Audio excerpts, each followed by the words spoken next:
Përshëndetje të gjithëve. Jemi si gjithmonë bashkë në Folë me psikologen. Sigurisht sot është 8 mars dhe do të flasim për ditën dedikuar grave, është dita ndërkombëtare e grave.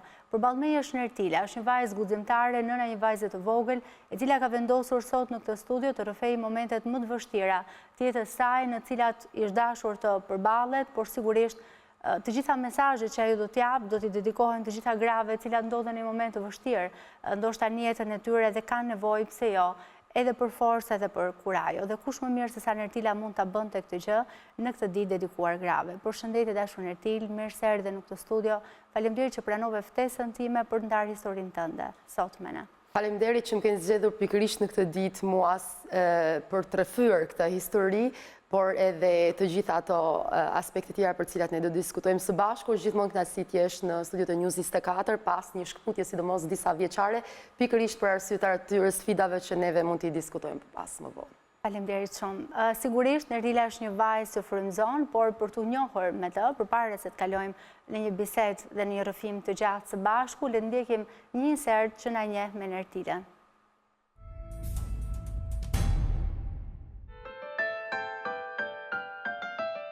Nertila u rritë në një fshat të vogël të Lezhës, në një varfëri të madhe ekonomike. Deri në moshën 18 vjeçare i duhej të punonte në Maltë së bashku me prindrit që të siguronte të ardhurat për t'u shkolluar.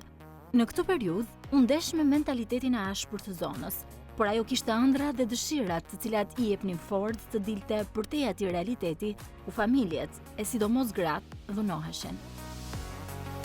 U bë aktivista, ndihmonte të varfrit dhe qëndronte për një kohë të gjatë në kish. Madje thotë se në atë kohë u afrua aq shumë me Zotin sa donte të bëhej murgesh.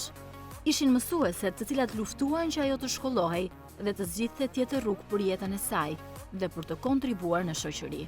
E teksa të tjerët i numëronin djemt me të cilët kishte fjetur, ajo thotë se ende nuk kishte dhënë puthjen e parë. I dha zemrën njeriut që e kuftoi, e mbështeti dhe dashuroi. U martua dhe solli në jetë një vajzë.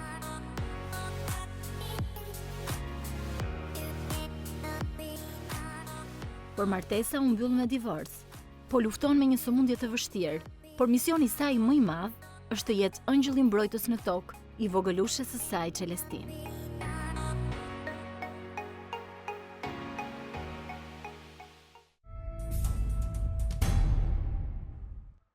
Atë rikthehemi pas këtij inserti që na prezantoi disi me jetën dhe personazhin Nertila, edhe pse kjo ishte jashtëzakonisht shumë pak për sa i përket gjithë jetës tënde, sfidave të vështira në cilat i ke kaluar Nertil, por si fillim për ta nisur këtë rrëfim, le ta nisim pak nga fëmijëria, jote. Ishte shumë interesante ajo që u ndava në insert, por sigurisht ti mund na thuar gjëra edhe më të bukura për gjithë ato vajzat që mendojnë se një vajzë e rritur, e lindur në një realitet të tillë, në një mentalitet të tillë, nuk mund t'ja dalë dot kurrë se si për të bërë ajo që dëshiron në fakt të bëhet në jetë.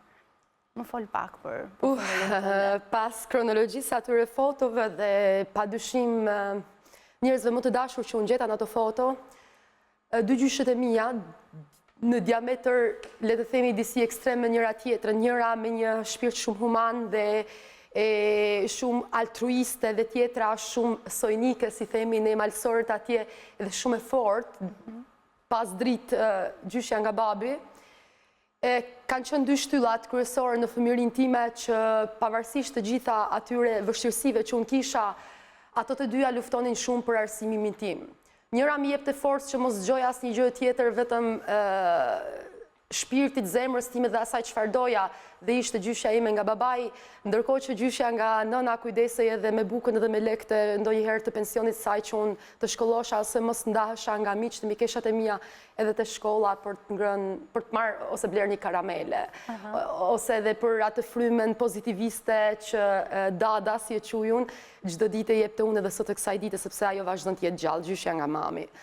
Fëmijëria ime sigurisht ka qenë shumë e vështirë, si e shumë fëmijëve tjerë në atë zonë ato vite.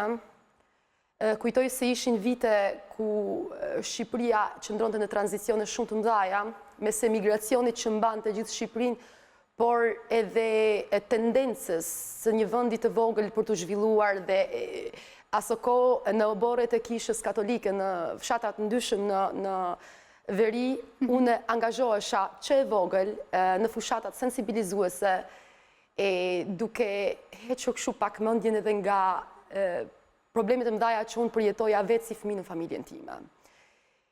Burimi tret i madh fort se ka qenë nëna ime, që vazhdon të jetë, mami im. Madje për shumë vite është menduar që unë kam dashur gjyshen më shumë se sa mamin, por në fakt nuk ishte tamam ashtu. Ishte se mami im gjithmonë ishte shumë e ngarkuar për të kujdesur për numrin e madh të fëmijëve, për t'ju dhënë dashurinë njësoj, për kujdesin njësoj, dhe mes asaj varfërie ekonomike që gjendeshim për të punuar dhe për t'i edukuar gjitha me të njëjtën dashuri. Kështu që i gjithë ky menaxhim i këtyre grave të rëndësishme në jetën time ishte ndarë në mënyrë perfekte. Kishe modele mjaftueshme? Kisha modele mjaftueshme që në periudha të caktuara të jetës, le të flasim për fëmijërinë, për adoleshencën. Për shembull, nëse flasim për adoleshencën, kisha ndoshta disa modele dhe tjera. Ama duhet theksoj që modeli gjysheve të mia s'më është ndarë asnjëherë. Dhe këto gjyshe, pavarësisht se kanë qenë gjithmonë, le të themi, të varfër ekonomikisht si shumë edhe tjera, prioriteti kryesor i të dyjave ka qenë gjithmonë arsimimi i vajzave. Njeriu mund të jetë i varfër materialisht, por shpirtërisht mund t'japi boll, mund t'japi aq shumë sa t'japi sigurinë dhe forcën. Një fëmijë ashtu sikur se ti e ke marrë, të përçuar prej tyre, prej gjyshërve dhe familjes, për t'ja dalë nesër dhe për të pasur besim të plot tek vetja. Kështu që gjithë ata njerëz që ndoshta zgjedhin si justifikim, them unë, ndonjëherë që nuk kanë të ardhura mjaftueshëm për fëmijët e tyre, mendojnë se kështu nuk mund t'i ofrojnë atyre asgjë. Përkundrazi, ti je një dëshmi e gjallë se sa mirë mund të rritet një fëmijë edhe në kushte të vështira ekonomike. Por sa i përket fëmijërisë, Nertila, më thuaj si ishte Nertila fëmijë? Si ishte dita jote? Çfarë bëje ti kur ishe fëmijë? Mua në fillimet e fëmijërisë më ka rritur gjyshja nga mami në periudha dhe të gjata, që të vogël më ka mësuar dhe të ecë, sepse thashë edhe një herë, mami ishte shumë angazhuar për punuar bashkë me babin, kam lindur në vitin 88, aso ko angazhoheshin disa në magazina shërbele, që më vonë u bë dhe puna ime e fëmijërisë. Edhe kjo është një detaj tjetër shumë interesant. Po, dhe në mënyrë që të përballoheshin rritja fëmijëve ekonomikisht sa më lehtë, unë isha detyruar që të rrija te gjyshjat e mami, që ishte një fshat më tutje, rreth 20 minuta në këmbë, diçka e tillë. Dhe unë vazhdova dhe kopshtin aty, edhe klasën e parë. Në fund të klasës së dytë, ndoshta në gjysmë, më saktë, kam filluar të shkoj fundjavëve të shtëpia ime, te mami dhe babi. Atëherë shkolla ishte, domethënë funksiononte edhe të premte dhe të shtunë, vetëm dielën kishim pushim. Dhe gjatë gjithë javës shkoja në shkollë, angazhohesha në aktivitetet e kishës katolike, të dieleve absolutisht gjithmonë isha atje, për të kënduar dhe në korin e kishës dhe për të dhënë kontributin tim. Dhe pjesën tjetër isha, sigurisht ku kishim kryesisht pushime sezonale, isha duke punuar me familjen time. Isha një fëmijë shumë i qetë, shumë i apasionuar, merrja pjesë në gjitha konkurset e zonës në atë formën simbolike që organizoheshin, qoftë edhe nga shkollat, qoftë edhe nga italian, animator që vinin vullnetar edhe ndihmonin zonat e varfra, por duhet të theksoj që ajo pjesë kur unë rria vetëm në shtëpi, ishte pjesa ku unë krijoja, recitoja dhe këndoja vetëm në dhoma në katë të dytë të kullës së gjyshit tim, dhe mbaja zgjuar gjithë lagjën, thonin ajo flet me vete. Po në fakt isha një vajzë që s'kisha as pasqyrë në dhomën e gjumit, dhe në dritaret me drasa jeshile që lynte babi, shpresoja që të vinte darka ndonjëherë shpesh, që të bëja prova para xhamave të dritarëve që të ndukej si pasqyrë dhe ta shihja veten. Me ato mundësi, por duhet të theksoj me hapësirën shumë të madhe të babit tim, tolerancën në maksimum në raport me shumë baballar atje, mos kisha madje një baba si ai në aspektin e hapësirave, unë nuk do t'isha kjo që jam sot. Pavarësisht gjitha gjërave tjera që nuk i kemi në perfekcion asnjë, siç nuk i kishte as babi im, siç nuk i kam unë ndoshta sot, siç nuk mund t'i kenë shumë veta, unë pata atë gjë dhe ato gjëra që do i duheshin shumë vajzave dhe grave që më vonë në jetë të jenë të zonjat për të përballur me çdo lloj fatkesie apo të papriture që mund ta kenë. Urita, nuk ishe më Nertila fëmijë, por ishe një adoleshente, një vajzë ndoshta edhe rebele, që kishte dëshira të tjera, pasionet e tua, ndoshta i thoshe edhe me zë pak më të lartë se sa kur ishe fëmijë. Më fol pak për këtë periudhë. Adoleshenca ime ka qenë disi e komplikuar, domethënë, me qenë se rritesha në një zonë të thellë, në një fshat të varfër dhe kishin menduar dhe doja edhe vetë në fillim të arsimosha në qytet, në shkollë të mesme në qytet.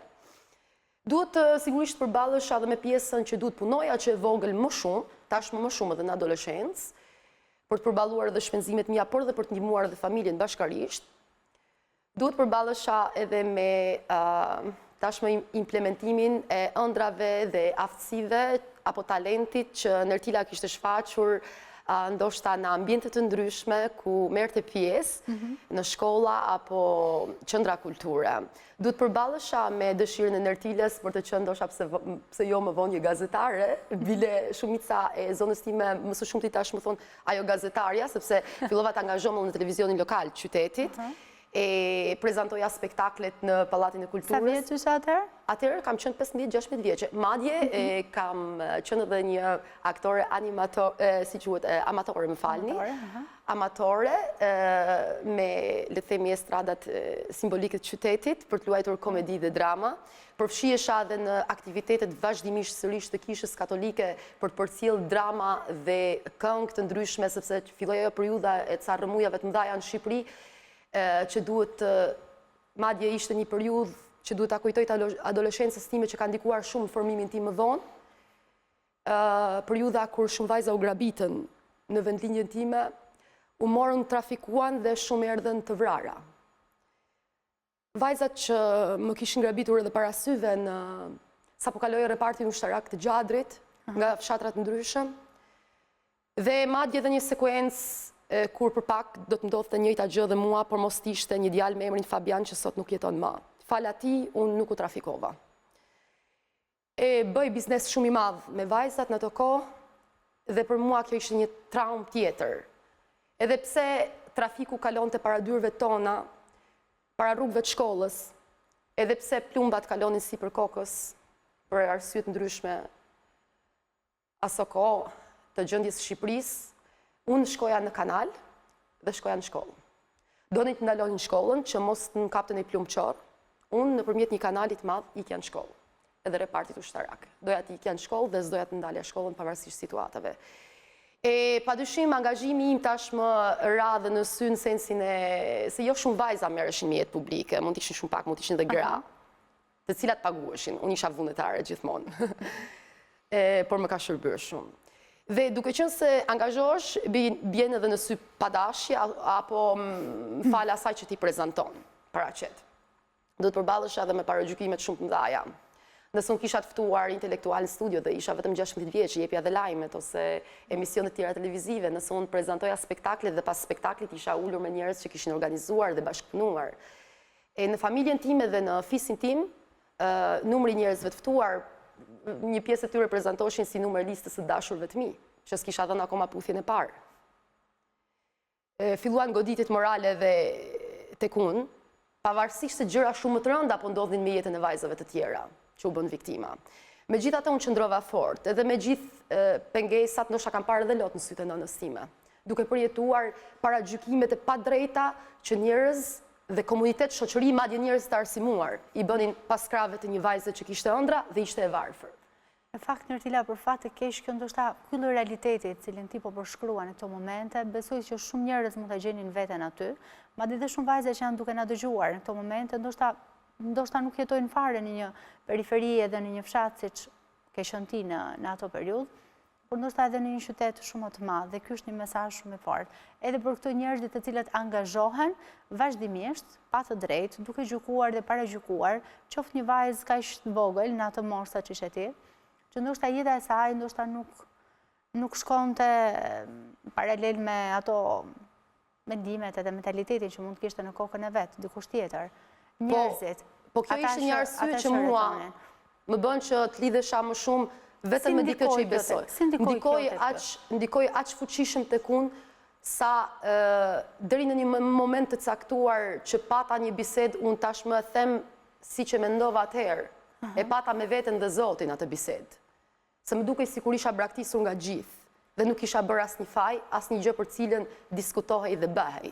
Familja jote. Dhe unë vendosa të drejtohem kishës katolike dhe e gjeta veten të pastër, të paprekur dhe të vërtet vetëm aty.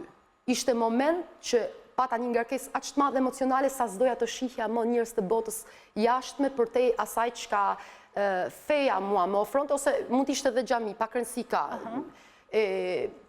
Dhe unë realisht doja tashmë të bësha një misionare për të ndihmuar vetëm vajzat dhe gratë e varfra, dhe fillova të bisedoj me njerëz që unë doja t'ikja dhe të bësha misionare, t'i shërbeja vetëm Zotit dhe të varfërve. Dhe ka qenë mësuesja ime fizikës që bëri një alarm shumë të madh. Ku t'ja thek të dëshirë? Me thënë të drejtën përpara murgeshave, përpara motrave, murgeshave dhe pastaj disa animatorëve italianë. Filluan gjitha kuptonin shkëputjen time, qofte dhe, se punoja shumë dhe porria shumë të kisha, pra dhe në mal edhe në kish. Sa që filluan të me heqin disi dhe dëshirën në një farmë, shiko, jo pasionin për librat, sepse mund të lexoja edhe shtëpi, dhe lexoja pa fund shtëpi. Dëshirën për të bërë rrugën për të shkuar të shkolla. Sepse të krijoj një lloj mbingarkesë emocionale të jashtëzakonshme, sidomos kur ti je ndërgjegjshme për disa gjëra dhe kur dëshiron që edhe mos t'i prishësh zemrën shumë njerëzve që mendon se duan të mirën. Por nganjëherë edhe gjërat e këqija vijnë nga njerëzit që të duan të mirën pa dashje dhe me vizion të shkurtër. Dhe unë këtë e kuptova dhe i fala të gjithë këta njerëz. Kur unë bisedova me motrat, murgeshat, shumë prej tyre, shumica prej tyre nuk donin që unë shkoja si ato. Nuk donin, no, pse? Asnjëra prej tyre. Se nuk donin, çfarë si argumenton? Ishin ndoshta vetëm ja 2-3 murgesha italiane, shqiptarët jo. Shqiptarët shpesh më thonin ne kemi nevojë për ty atje jashtë. Jo me këtë mantel. Ato, unë isha rrëfyer edhe për shembull të priftis, ne kemi ritualin ton që rrëfejmë vërtetat për ndonjë gjë që mund të jemi penduar, po më fort është se sa herë rrëfehesha, prifti nuk gjente asnjë gjë për cilën duhet pendohesha. Isha vetëm thjesht duke dash. Ndoshta rreth 17 vjeçë. Pastaj fal atij pozitiviteti, fal këshillave të gjysheve të mia, dhe sidomos gjyshës time që nuk jeton më, tashmë në momentin më të vështirë të adoleshencës time, kam patur gjyshën nga babai. Atë që në një farë mënyre, në thojza na bërtiste më shumë që t'jemi më të zonjat, por e mbaj mend që më ka vënë para një pasqyre te vendi ku lante enët, e kishte bërë me cagur. Më ka krehur flok me një krahër jeshil, se mbaj mend shumë mirë. Edhe sigurisht që edhe ajo nuk është se kishte mentalitetin që unë kam sot apo ju. Edhe më tha, anon tha sa shumë t'janë zgjatë flok, tha, dhe trupi do të zgjatet bëhet kaq i bukur. Vetëm du me të këshillu diçka. Uroj që të më kuptosh një ditë që mos të bish nga kali. Unë nuk e kuptova këtë shprehje një ditë kur bish nga kali apo mos bish nga kali, sot e kuptoj. Unë dua që ti të hapish librat shumë, të lexosh shumë bashkë zonja vetes, sepse unë e vetë me një grua vetë me pa burr i kam rrit krejt fëmijët në vështirësi shumë të mëdha dhe gjitha vajzat e mia janë të arsimuar më të varfra se ti. Edhe më të paragjykuar se ti, se hallat e mia ishin shumë bukura, edhe pse të rritura të varfra dhe të shkolluara dhe të mençura. Dhe të gjitha kanë familje të mrekullueshme sot, profesionet e tyre. Dhe nana çfarë mund të presi më shumë, ndoshta një vajzë nga një gjyshe që vetë ndoshta nuk ka arsime. Edhe pati vetëm një lloj shkarje pozitive që tha nga këtu, po dhe kjo ka një kuptim shumë të madh për mua, dhe nga këtu dhe këtu unë të besoj shumë ty. Nga këtu dhe këtu, pjesa poshtë duhet t'i besosh shumë vetes. Edhe prap atëherë, ndoshta pak e vogël për ta kuptuar, më vonë fillova t'i kuptoj gjërat. Edhe unë mbajta në balans këshillat e gjysheve të mia, dijen që kisha marrë nga librat, ndërgjegjen që tashmë duhet ta mbroja fort me qetësinë time dhe mesazhin që unë kisha marrë nga njerëzit që qëndronin më afër, le të themi, Zotit në këtë rast, unë besoj shumë, dhe përditshmërisë time. Faktit që po përballesha me histori shumë më të rënda se të mia të vajzave tjera. Duhet bëhesha më fort. U shkëpute nga ky vendim, po themi, çastit i yti, dhe ndodhi çfarë, si ndryshoi jeta jote më pas? Pastaj, pas rreth një viti e gjysmë, se unë erdha dhe të studioj në Tiranë, jam fejuar dhe martuar për rreth një muaj njohje dhe fejes dhe martesë bashk. Dhe orientimi im ishte si fillim, do të thënë, shkolla dhe punoja gjithmonë. Pavarësisht se isha martuar me një djalë që administronte dhe kishte 2 bizneset veta në Tiranë, unë punoja gjithmonë. Nuk doja të rjas një ditë pa punë. Edhe pse kisha sugjerim nga që pak më pushoja një herë të punoja, një sezon vetëm studioja, mos punoja, unë doja të punoja gjithmonë. Dhe u kisha gjithmonë paratë e mia.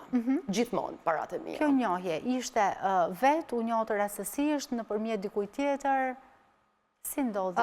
Ka qenë një formë gjysë shkuesie, nëse mund ta themi, dhe më pas vijim dhe lindje dashurie, më konkretisht, si e kuptoj sot unë. Ka qenë një ndërhyrje, njohje në një dasëm, ca takime të një pas njëshme, dhe pastaj një histori që vijoi punë 3-4 javësh në Tiranë. Dhe me njëherë kemi bërë prezantimin familje dhe fejesën. Edhe më pas direkt martesën. Të mjaftoi kjo periudhë për ta njohur ndoshta edhe për të qenë vendosur që po ky është njeriu me cilin unë dua të martohem edhe të jetë në krahun tim. Flasim, Nertila, duke treguar historinë tënde, por shumë vajza që ndoshta sot mund të jenë penduar, duke ndashur do donin të jepnin më shumë kohë vetes dikuar. Unë nuk jam penduar as pak për zgjedhjen që kam bërë në sensin e asaj çka kam fituar nga martesa ime. Nuk jam penduar as pak, sepse më shumë se çhumba, unë fitova. Përgjithësit për çdo gjë morale dhe ligjore në jetë gjithmonë janë individuale. Në botë kuptimin tim, por edhe në botë kuptimin besoj të shumicës së shoqërive të zhvilluara sot. Ndoshta, nëse ja bëni të njëjtën pyetje edhe ati, mund të qëllonte që mund të isha unë gabim ose ai, të dy mund të kishim të njëjtat probleme. Megjithatë, mendoj që një vajzë në moshën 18 vjeçare dhe sidomos një vajzë me një jetë të tillë që kisha unë, paraprakisht, mirë është që të ketë një njohje më të gjatë, se sa të bëj një fesë dhe martesë direkt, në një kohë aq të shpejtë. Sepse e fundit fare mund të qëllon që ti mund të kesh më gabim me saj. Nuk është të thonë që mund të jetë ai, ose thjesht janë dy natyra të ndryshme, për cilat nuk mund bëjmë fajtor asnjërin as tjetrin. Thjesht janë bote të ndryshme. Absolutisht. Siç e theksova në fillim, martesa më pas, domethënë u bë në format zyrtare dhe siç funksionon në zonat tona, pavarësisht mungesës një ceremonie me vello, që unë gjithmonë e kam parandjerë që s'do ta vesh kurrë dhe në fakt nuk e vesha kurrë. Por në formë një martesë civile edhe me njerëz të mbledhur disi në numër më të reduktuar dhe familjare në shtëpi të gjyshit të vajzës time. Dhe martesa vijoi më pas me uljet dhe ngritjet e veta. Si do ta përshkruaj martesën? Dhe sa vjeçare? Sa vjeçare? Rreth 10 vjeçare. Rreth 10 vjet. Me shumë ngjyra, sa shkëmbinj, sa flad, sa det, sa lum, sa pem, sa ferra. Ka patur martesa ime çdo gjë që e ka sot natyra. Nëse mund të merrni elementet e ndryshme të natyrës, ato kanë qenë gjitha te martesa ime. Por, mbi të gjitha, le të flasim për ato gjëra që natyra shpesh na i ofron të ftohta nga lloji i vet. Kanë qenë sakrificat. Dhe të gjitha këto besoj unë, por besoj se kështu mendon sot edhe ish bashorti im, mund të kenë ardhur nga përplasjet e botëve të ndryshme. Askush nuk mund të jap një koment moral nëse ishte më pozitive bota e tij apo imja, as unë nuk mund ta jap. Sepse unë nuk jam askush për të shkruar as ligje morale dhe as ligje juridike. Sigurisht. Për t'i përcaktuar njerëzit cilët janë më përgjegjës apo jo në zgjidhjen e një martese apo në fundin e një martese.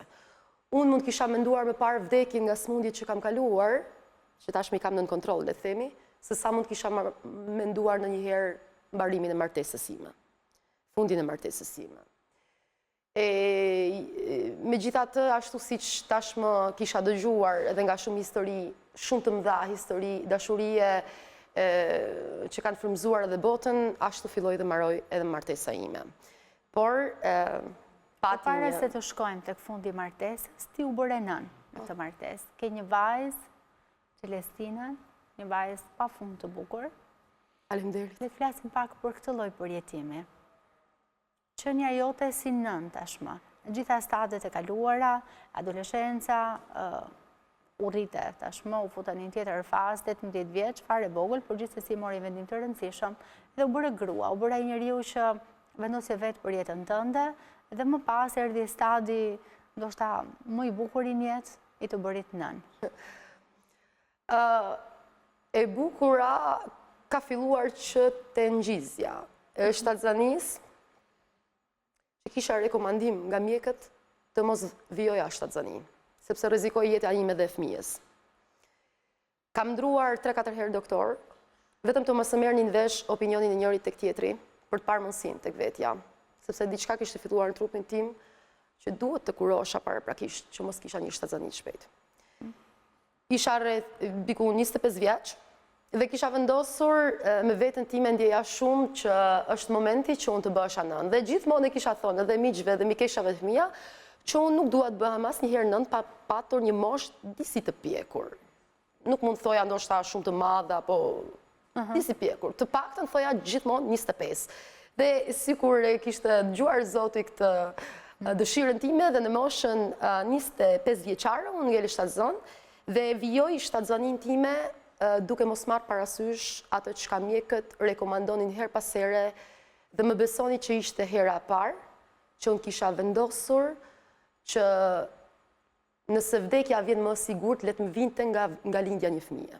Më sigurt për të ardhur më e qetë. Nuk po më interesonte më asnjë gjë tjetër vetëm bësha nën. Ishte synimi kryesor i jetës time në ato momente. Nëse më thoni pse, është e pashpjegueshme totalisht 100%, por thjesht unë edhe pse nuk isha shtatzon, unë i kisha vënë emrin, e dija që ishte vajzë, pa qenë shtatzon fare. Fëmia im i parë do ishte vajzë. Dhe ekot mjekësia nxirrte djalë. Shtëpia ime u mbush me dhurata djemsh. Ekot her pas here dilnin për djalë. Dhe unë i shihja ato dhurata dhe sa herë i shihja kishte diçka, sado që i thoja princi mamit në bark, diçka që nuk shkonte të hiqja ato dhurata nga shtëpia, në sensin që edhe kur u bë ekoja që filluan dyshonin se tashmë është vajzë, edhe isha goxha madhe mbi 6 muajsh, unë doja t'i dhuroja ato dhurata që na kishin sjellë për djalë. Dhe ishin vetëm një palë këpucë, që mikesha ime ngushtë bruna, kur kishte parë ekon e djalit, mi kishte dhënë dhuratë. Tha, unë e di tha që do të dalë djalë në eko, po unë po t'i bëj dhurata se ti vdes për gocë. Megjithatë, unë i mbajta, doja t'i dhuroja disa herë, diçka sërish më shtynte që ato të vajzës të mos i dhuroja, kurse këta që më kishte sjellë për djalë, doja t'i dhuroja. Edhe ndodhi që unë u bëra shumë më qetë, në sensin mendërisht, isha më pak impulsive. U bëra akoma më shumë sakrifikuese. Mendimi parë dhe i fundit në çdo veprim timin që edhe nuk kishte lidhje me vajzën, ishte gjithmonë vajza. Për çdo veprim timin. Ndoshta edhe për vendimet për të patur një fund martese më herët se që pata. Ishte vajza. Ndoshta edhe rrezikimi i jetës që bëra shpeshherë duke u futur brenda botës krimit organizuar dhe qoftë edhe nga angazhimet e mia, por dhe qoftë për të zbuluar disa të vërteta, të pa vërteta që shteti grek akuzonte tim shoq atëherë. E doja vetëm të shihja të lumtur ti me babain e saj, dhe ndërkohë kisha lënë në fund diçka tjetër, shëndetin tim. Ishte gjëja fundit për cilin mendoja. E para vajza dhe gjithçka që e bën të lumtur atë. Në momentin që ti je mes këtyre dy gjërave, fëmijës në radhë parë dhe shëndetit dhe bën një zgjedhje të tillë, shumicën e rasteve nuk mund të konsiderohet pozitive, në qoftë se nuk jam unë mirë me shëndet. Një bebi nuk mund të ketë njëjtin kujdes nga kushdo sado shumë ta duan.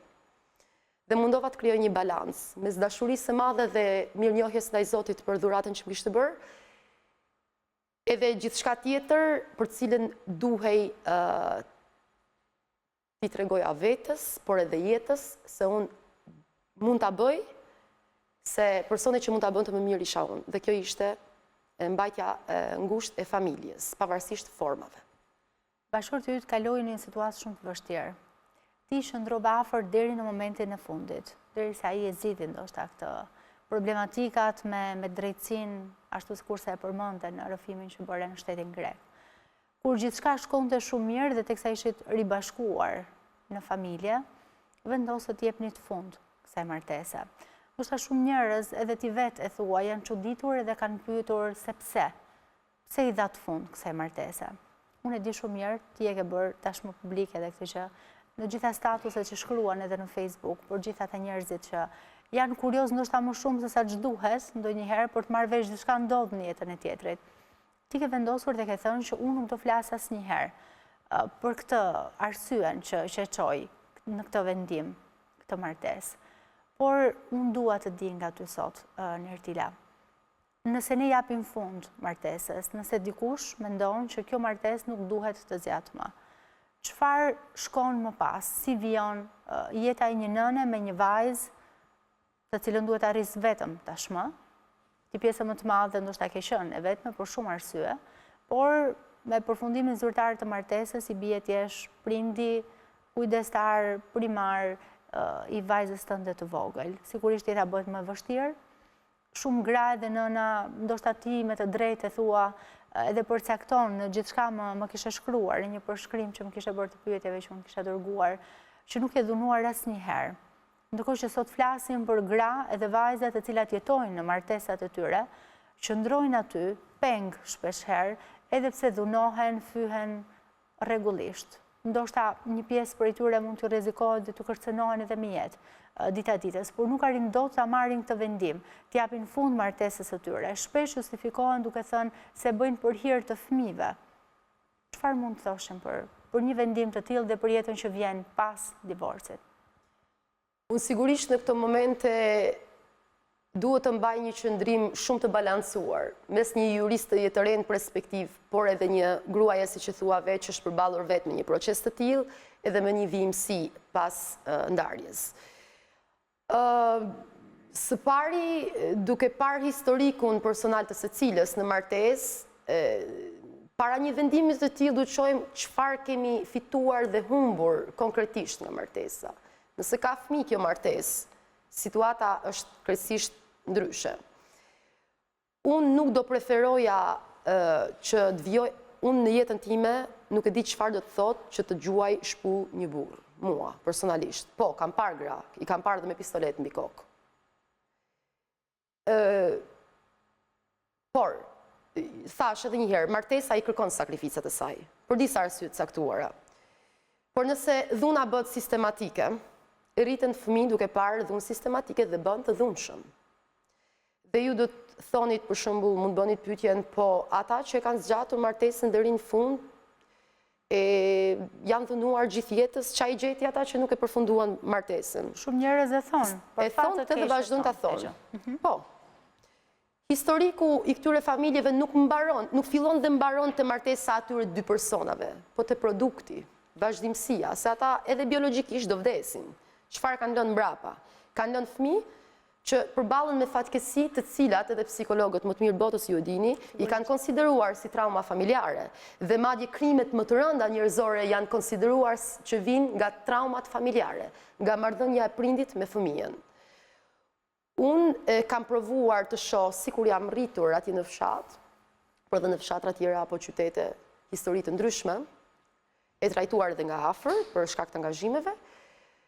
Por gjithsesi, unë jap më shumë rëndësi tashmë në këto momente vendimit për ta zgjidhur martesën, në qoftë se situata është sistematike shumë vjeçare. Në qoftë se ne kemi një krisje momentale që nuk ka ardhur nga një vijimësi problemesh, sigurisht martesës nuk mund t'i japësh fund në një kohë që askush nuk është perfekt. Do krijosh një martesë tjetër, një tjetër.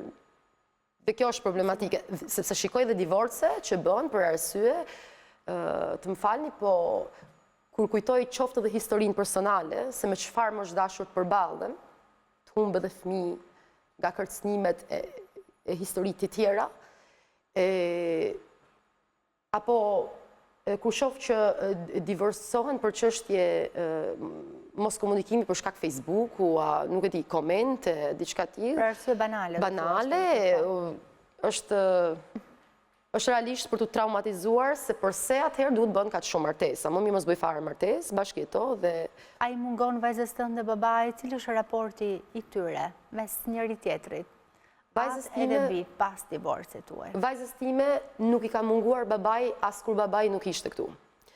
Sepse ky ka qenë roli kryesor dhe sakrifica dhe gjëja më e bukur që unë kam bërë dhe kam dashur të bëj, dhe nuk kam për të bërë ndonjëherë gjë më të mirë në jetën time, çfarë do që të bëj më vonë, se sa kjo që kam bërë deri tani, që kam mbajtur afër babain me vajzën. Sepse kur ai ishte izoluar në shtetin grek, vajza sapo kishte filluar të shikonte, pra kishte lënë shumë të vogël, dhe mendimi parë imi, edhe për shkak se dija që kisha një sëmundje që zhvilloi në trupin tim dhe se dija si do shkonte dhe jeta ime, ishte vajza dhe babai i saj. Nuk e dija sa vite mund të rrinte, i izoluar, dhe provova të gjej një formë se si ata dy ta njihnin gjithmonë dhe të ishin gjithmonë afër njëri tjetrit. Dhe ditën që është arrestuar në shtetin grek, të nesërmen, unë kam bërë video të fotove të tyre, që vajza sa herë të hapte syt në vend të kukullave, ato kohë të shifte fytyrën e tjatit dhe të veten nëpër foto, dhe t'i kujtoj që ishte ai që një ditë më përpara po luante me të.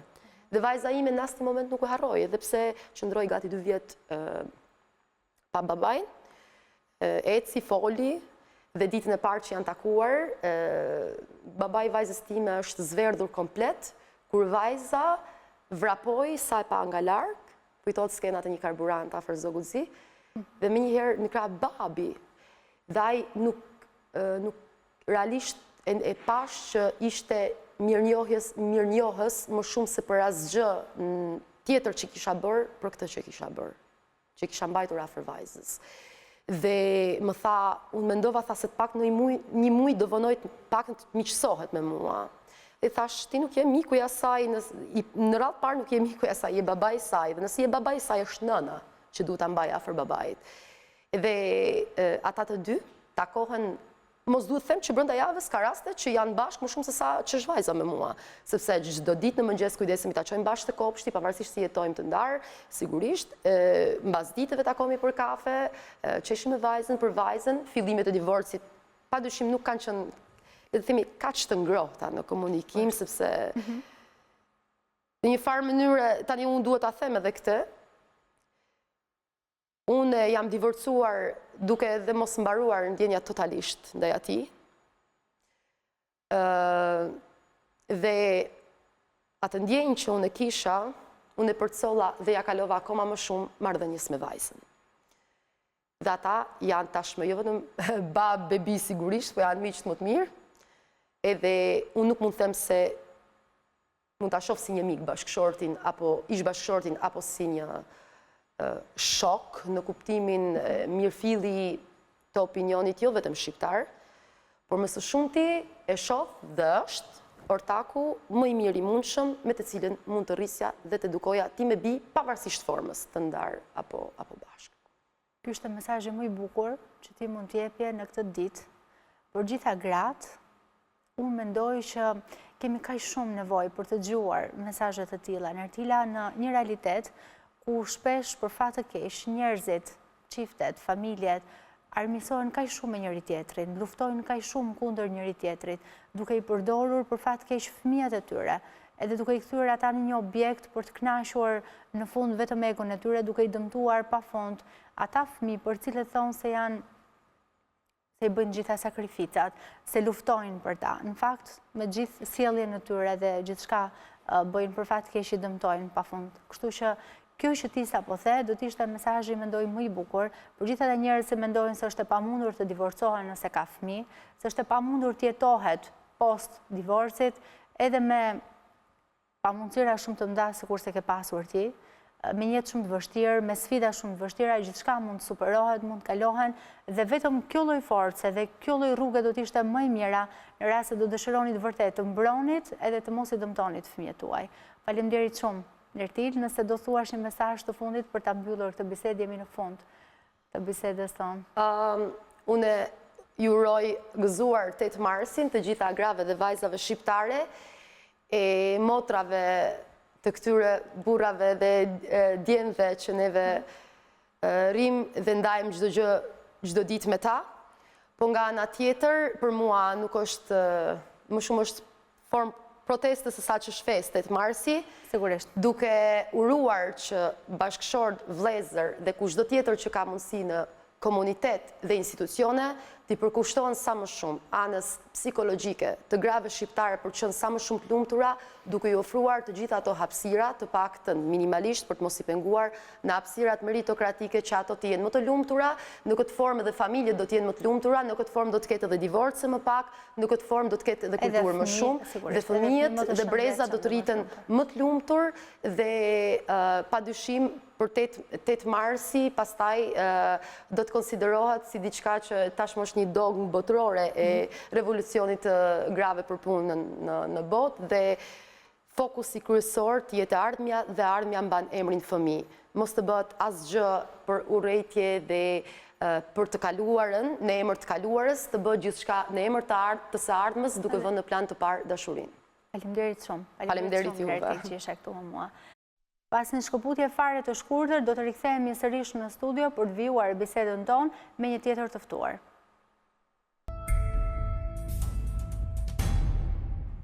Jemi rikthyer në studio, sigurisht ashtu sikurse mund të shihni, së bashku me mua është një tjetër psikologe, është bashkuar studios tonë, është Ariola Merepeza. Përshëndetje dashur, mirë se erdhe.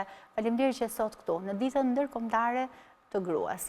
Isa shumë faleminderit, jam shumë e nderuar që ndodhem në ditën e sotme, që është një ditë shumë e shënuar për femrën, për gruan, për nënën.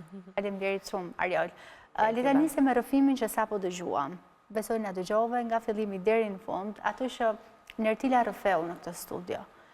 Sigurisht je njeh Nertilën edhe më parë, di mbi jetën e saj, mbi të gjitha vështirësitë në cilat ishte dashur të kalonte, që nga fëmijëria, jo vetëm vështirësitë financiare, ekonomike, të rriturit në fshat, me ato mundësitë e pakta, por një vajzë që e guximshme, vazhdon të jetë e tillë, edhe pse është nëna një vajze të vogël tashmë. Me gjitha ato, ndoshta sfidat e vështira që ishte dashur të kalonte, por që nuk i kishin poshtur kurrë ato shpirtin guximtar, forcën, pasionin, dëshirat, të cilat pse jo i ka bërë realitet një pjesë të tyre. Ato shëndronte, thot ajo, kur ishte fëmijë. Po, patjetër. Çfarë bërim shumë përshtypje nga ky rrëfim, edhe në fakt unë doja të thoja që është komplet një rastësi që unë e njoh Nertilën, është me vërtet një grua shumë e fortë dhe shumë e guximshme. Duke e nisur dhe nga baza, nga gjithë historia, nga mënyra se si është rritur, e rrethuar me dashuri nga familjarët e saj, një vajzë e thjeshtë me një jetë të thjeshtë, dhe këtu fillon e gjitha le themi formimi i saj. Është rritur nga njerëz që i kanë falur dashuri pa kushte, e kanë edukuar me një lloj sjellje patjetër dhe më moral dhe patjetër se tha dhe vetë Nertila ka pasur dhe një lloj ndikimi të kishës katolike, mos gaboj, e kam ndjekur në mënyrën e dur, dhe patjetër që të gjitha këto element ndikojnë në formimin, në mënyrën e sjelljes dhe mënyrën se si ne mendojmë, sillemi dhe veprojmë ka shit të tjerëve. Sigurisht që dhe forca se si ne përgatitemi për të përballuar jetën. Ndoshta ajo pjesa e të pasurit atë dëshirën e madhe në moment caktuar, kur ai ishte zhgënjur nga mentaliteti, paragjykimet, nga ato çfarë thoshin njerëzit që rrethonin në ato periudhë, me shqetësimin që kishin shkaktuar dhe familjarëve të saj. Ajo pjesa të bërit murgesh, ndoshta ishte ne psikologët mund t'japim pafund shpjegime të tjera, sepse hym thellë kështu në psikologji njerëzore për të kuptuar më shumë nga buron, sepse ato ishte për disa vendime të rëndësishme, edhe për faktin që donte të bëj nën, thoshte nuk di nga se buronte dhe kush ishte shpjegimi, por di që ishte shtys shumë e fortë dhe unë doja qëllimi im në ato moment jetës time ishte më i madh ishte ai. Kështu që unë mendoj se ishte një formë arratisje të shkëputej nga i lloji realiteti për qenë e sigurt aty brenda, edhe për të kërkuar pse jo rrugë të tjera, për gjetur veten në forma të tjera, për të realizuar pasionet, dëshirat, për të ndihmuar edhe ata që ishin në të njëjtën pozitë me të. Empatia sigurisht e karakterizon në fakt natyrën e saj. Është shumë altruiste, empatike dhe është gjithmonë e gatshme për të sakrifikuar veten dhe për të bërë për të tjerët. Këtë gjë kam vërë edhe në situata të ndryshme që jam hasur dhe me Nertilën.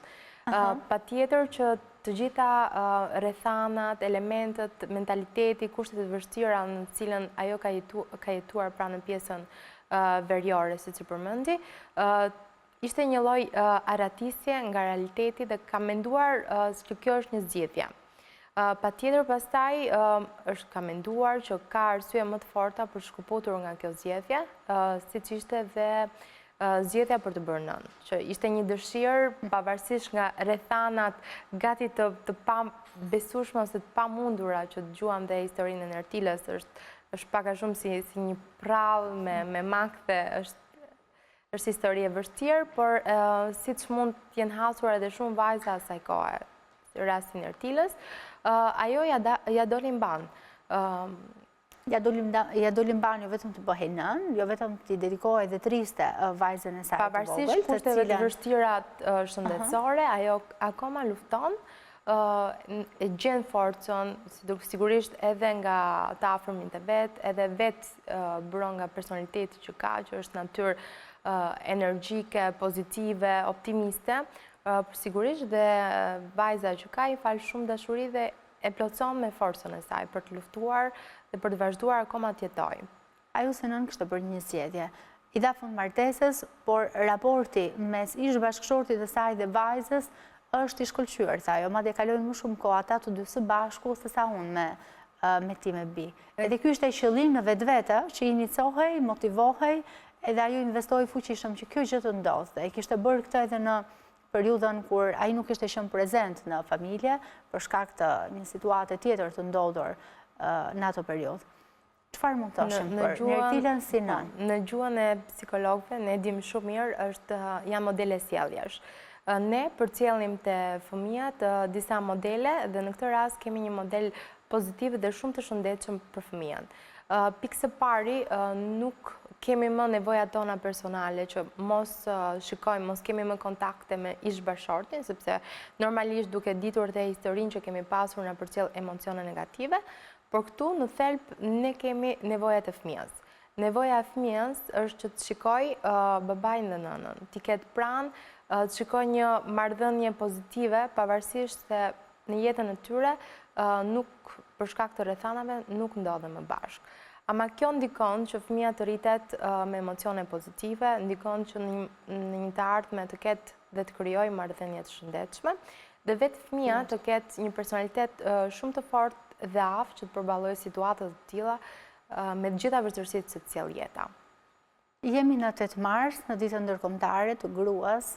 Vajza dhe gra në mbar botën kanë luftuar fort që të vijmë sot në këtë ditë ku të fitohen të drejtat e vajzave dhe grave. Flasim shpesh për këto të drejta, sigurisht nuk jemi në të njëjtat stade dhe në të njëjtën gjendje që kemi qenë vite më parë, atëherë kur u morën iniciativa edhe kishte ndoshta edhe protesta shumë të forta, edhe zëra shumë të fortë se sa sot. Unë mendoj që kemi arsye pafund, sidomos ne në shoqërinë në cilën jetojmë, për të ngritur zërin fort, sidomos për të drejtat e grave dhe vajzave, për fat të keq shpesh kjo ditë në vend të sensibilizojë dhe të protestojmë për të vendosur në qendër të vëmendjes shumë gjëra që ndoshta harrohen gjatë ditëve të tjera për ta shfrytzuar këtë ditë, por gratë vendosin më mirë të festojnë, një pjesë e madhe e tyre e kanë më përmbar, po themi që ta kalojnë kështu këtë ditë, duke festuar, duke mbledhur me njëra tjetrën. Sot jemi në një emision psikologesh, mes psikologesh, kështu që le të flasim pak për dhënë edhe disa mesazhe të forta për t'i përcjell nga kjo studio, drejtuar vajzave dhe grave, cilat janë duke në ndjekur tani. Evis, unë doja të ndalesh atë dy koncepte që the. Një pjesë e grave dhe nënave festojnë dhe një pjesë e grave dhe nënave protestojnë. Unë për mendimin tim në të dyja rastet nuk kam kundërshtime, sepse çdo njeri në jetën e përditshme mund të luftoj për drejtat e veta, lufton me njerëzit që ka përreth, lufton me shoqërinë, me mentalitetin. Të gjithë ne brenda vetes tonë kemi një luftë. Mënyra se si luftojmë janë personale dhe varen nga rrethanat e gjithë secilit. Mesazhi që unë dua të përcjell është që jo vetëm për nënën dhe gruan, për qenie njerëzore, për njeriun, të respektojmë, të duam njëri tjetrin, të kujdesemi për gjendjen tonë mendore, psikologjike, të qëndrojmë personave që na rrethojnë personave të dashur, të japim dashuri, përkrahje, mbështetje dhe të interesohemi pra për mirëqenien e tyre. Është shumë e rëndësishme që çdo ditë, jo vetëm në rastin e 8 marsit, jo vetëm në raste të dedikuar, në raste festive, pra kombëtare dhe ndërkombëtare, por në çdo ditë të jetës tonë, të respektojmë këtë figurë kaq të dashur, të fortë dhe në vetvete do thoja e thyeshme. Është shumë e rëndësishme që të gjendemi pranë, t'i duam, pra t'i respektojmë.